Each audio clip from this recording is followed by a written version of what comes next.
we're trying to say. Ooh, it's 6:01. Hey, no gavel. No, I thought. Early anyway. So these people are all here for something else then. Well, I know there's very. I didn't really Do a think cruise of ship it. thing and get your shoe. That's funny. Maybe it's just in case, well, maybe it's not controversial. All right, I'd like to call this meeting of the Goodyear Planning Commission to order. If everybody could please rise for the Pledge of Allegiance.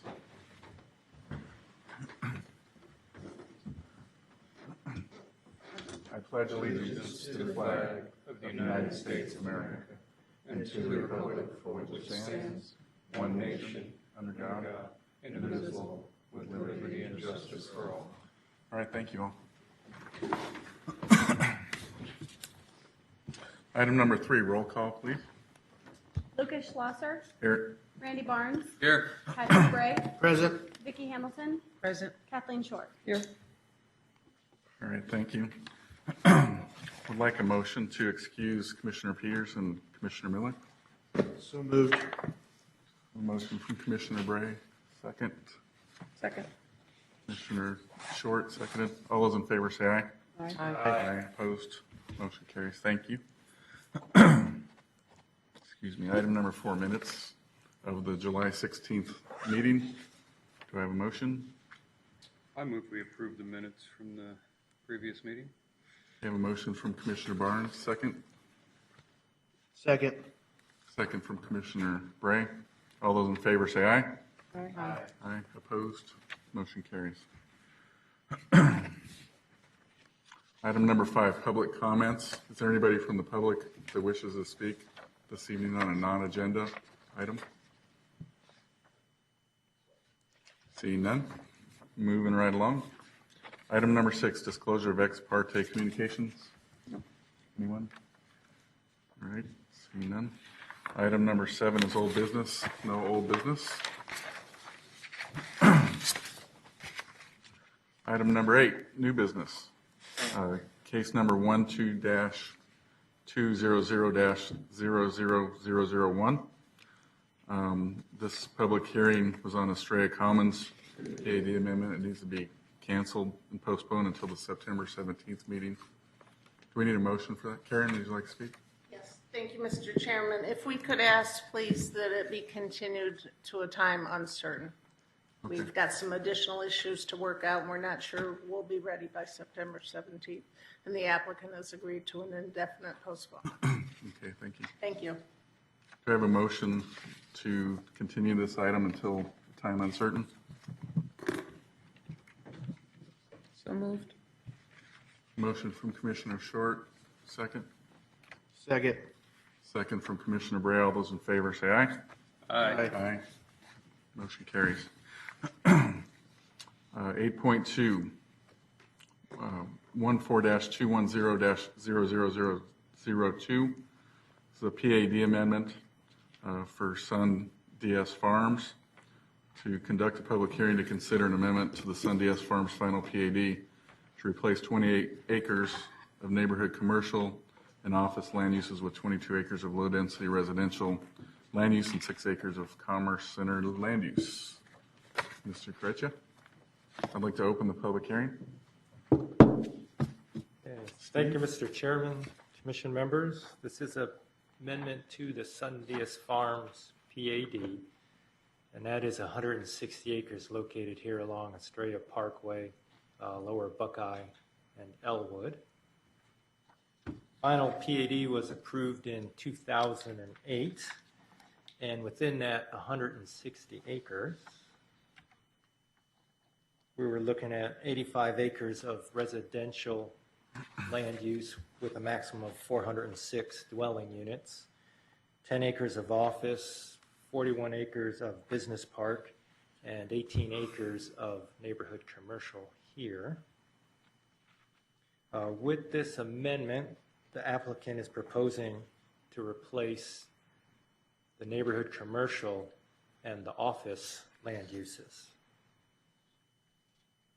And this is what the proposal would look like. That neighborhood commercial and office is replaced with this residential. Then you have some additional commerce center business park that is added here. The applicant has indicated the reasoning behind the move is with all of the commercial land at the city center all along Estrella Parkway, the commercial here wasn't necessarily viable, and what they found is that if there is a demand for residential in this area, so the reasoning behind this proposed change.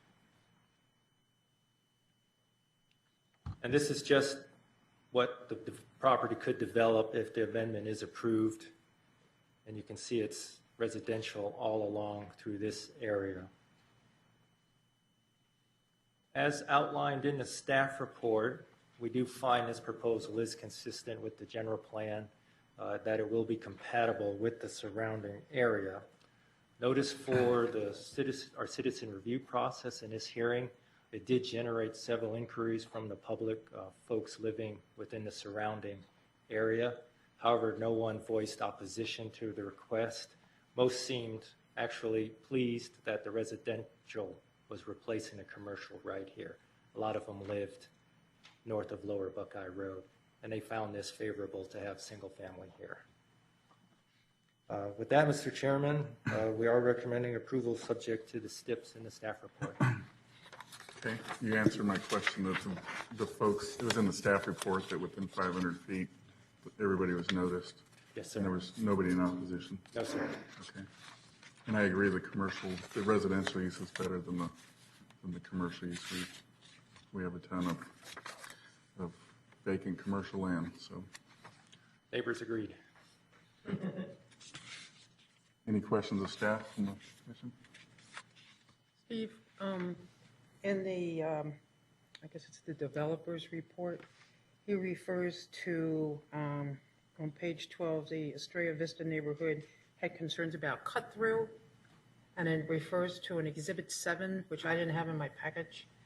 And I was wondering if you could speak to how they, the changes that they made to keep that from happening, because I didn't quite understand what changes they made to improve that situation.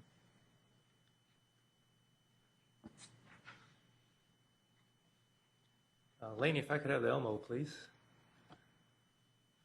Thank you.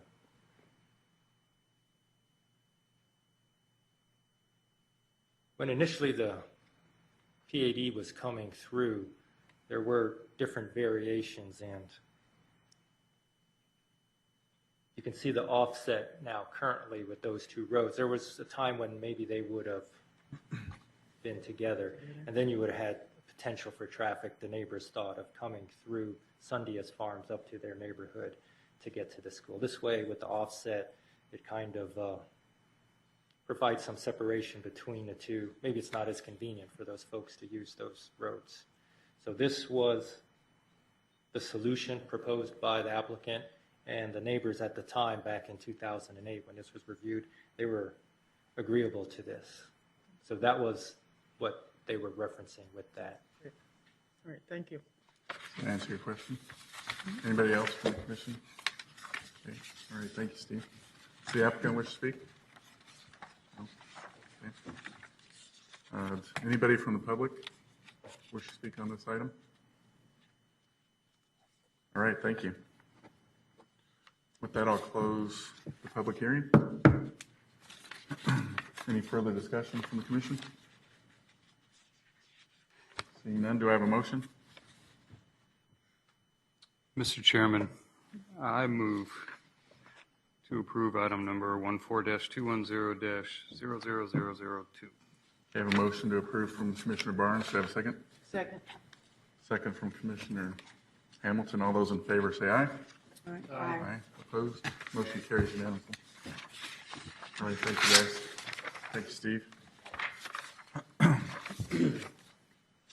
Moving on, item 8.3, case number 14-220-00001. It's a text amendment to the zoning ordinance to increase the maximum building height in the light industrial I-1 zoning district. With that, I'll open the public hearing. Ms. Craver? Thank you, Mr. Chairman. This proposed amendment to increase the maximum building height in the I-1 district is staff initiated. We are proposing to increase the height from 40 feet to 50 feet. because we routinely find the establishment of industrial businesses that we would in fact like to have in the city is hindered by the 40-foot limitation. Part of the issue for the businesses is how our zoning ordinance defines maximum building height and how it is measured. Building height is measured from the top of the curb of the adjacent street to the top of the roof. So typically, as defined in the zoning ordinance, every inch of a building from the bottom of the slab of the building to the top of the roof is counted in that 40-foot maximum height. But the clear story within the building, the usable space between the floor and the ceiling, which is what these industrial businesses need to operate their businesses, is far less than that 40 feet. So rather than individual industrial properties needing to come in and request a PAD to increase just the building height, we felt that it would be a text amendment would be the best way to expand development potential for all the I-1 properties throughout the city. So naturally, we're recommending approval of our staff-initiated amendment, and we are asking that you recommend approval to council as well. And I'd be happy to answer any questions you may have. I have a question. Why 50?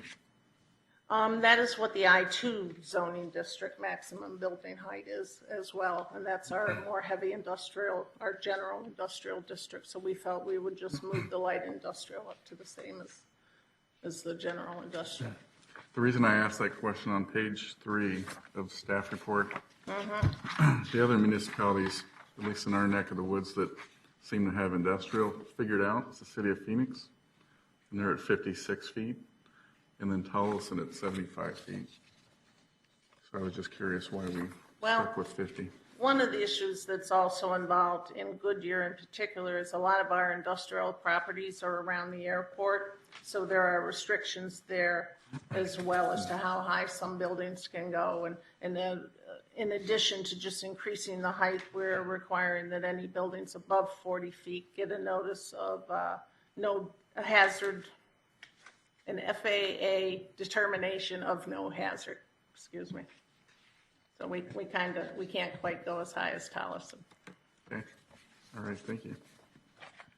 Anybody else from the commission for staff? I have a question. Commissioner Barnes? So currently, the zoning code measures from top of adjacent curb Right. versus finished floor of the building.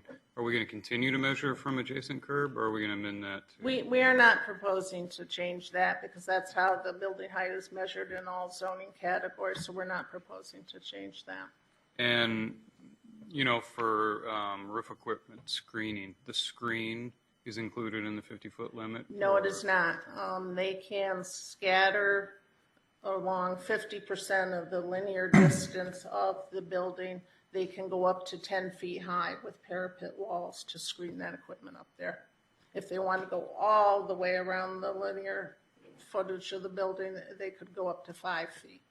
But they can go periodically up to 10 feet additional. So if an owner has a property that's, atypical, it's not flat, they can still come to the city and request that they be allowed, an additional 5 feet or an additional 10 feet based on their circumstances. We could still consider that if we wanted to, correct? Through a PAD amendment to increase building heights within certain industrial developments, they could. It could not be a request based on a variance because there wouldn't be a hardship. That would just be a choice on their part that they would want to go higher than what's allowed by the zoning ordinance.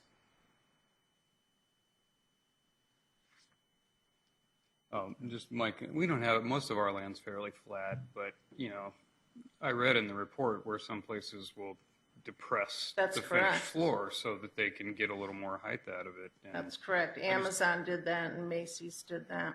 I don't want us to, we have some land that's on slope, so I just want to make sure that it doesn't, it doesn't hinder a fair-sized building just because, maybe they're on a hill. Yeah.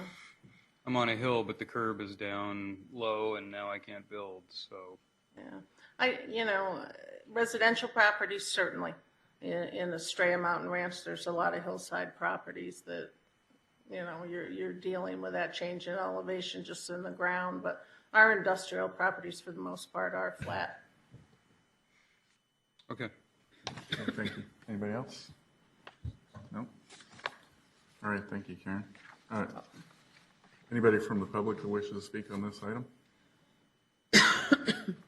Seeing none? With that, I'll close the public hearing.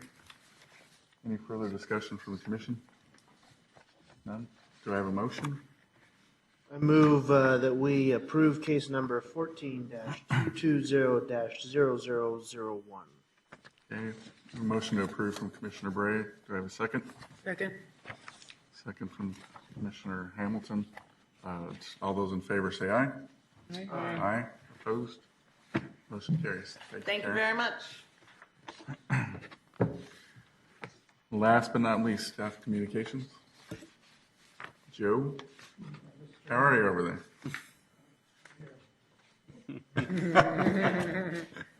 Now my mic's on, so I can talk. Okay.